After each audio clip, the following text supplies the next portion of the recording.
Guys, Matt here. Now I'll be reviewing the movie Priest. Now, Priest is directed by Scott Charles Stewart, who is also the director of Legion. So, going into this movie, my one hope was that it'd be better than Legion, because I wasn't a huge fan of that. Now, the basic plot of this movie is Paul Bettany plays a priest, and he lives in this world, a society where vampires and humans were raging and warring for the longest time, much like the Jedi and the Sith in Star Wars. And then the war stops, and the humans think that all the vampires are gone, until, like Star Wars Episode 1, Darth Maul came out of hiding. Well, a vampire attacks some people and ends up kidnapping this girl. And so the priests, the church that pretty much run everything now, they deny it. They say, oh, it wasn't a vampire, because there are no more vampires. But Paul Bettany plays the one priest who thinks otherwise. And so he decides to partake on this mission by himself to go rescue his niece, who was the girl that was kidnapped. Well, the church is against it, but he goes anyways. And so before I saw this movie, I thought, please be better than Legion, and be action-packed. The story could be not so great, but as long as the action is awesome, I'll be happy. And the one reason why I saw this movie was Karl Urban. I'm a big Karl Urban fan, and when I saw him in the trailer, being all evil and, playing the Symphony to the Destruction and the explosions behind him, I was like, okay, I'm sold. I'm going to go see it. So I went to go see it. And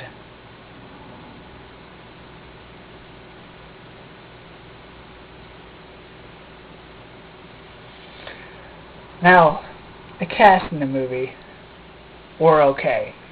Paul Bettany plays the main priest, who has no name. Maggie Q is also a priest, who is one of these 4 priests that are sent out to go and retrieve Paul Bettany's character.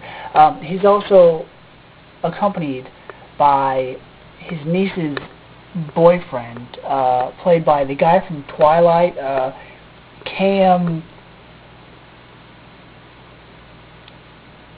His name is so hard to pronounce. Gignadet?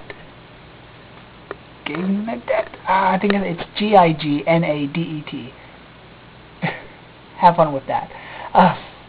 And the enemy, or the bad guy in the movie, is Karl Urban. And, my biggest gripe with this movie was, okay, humans are against the vampires, right? So you would expect it to be humans against human-looking vampires, that are afraid of sunlight, that have fangs, that possibly turn to ash, vampires. Well, that's not what we get in this movie at all. We get, instead, creatures that look like a mix between the creatures from The Descent, the little white, pale, golem-looking guys without any eyes, mixed with, like, the Licker from Resident Evil 2, the movie and the video game.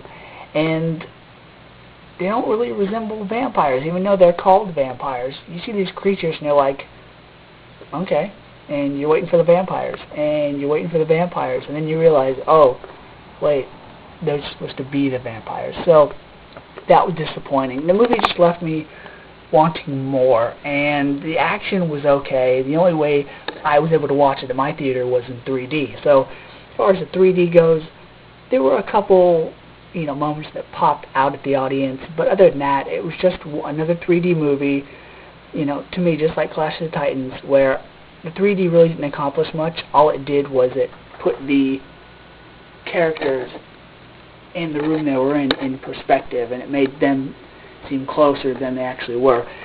But that's it.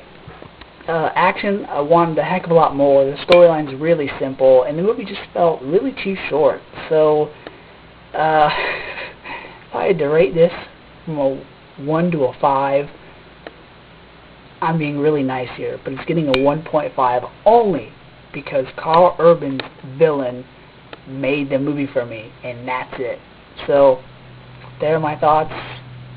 If you guys want to see it, let me know. If you guys have seen it, let me know what you thought about it. So, till next time, see ya.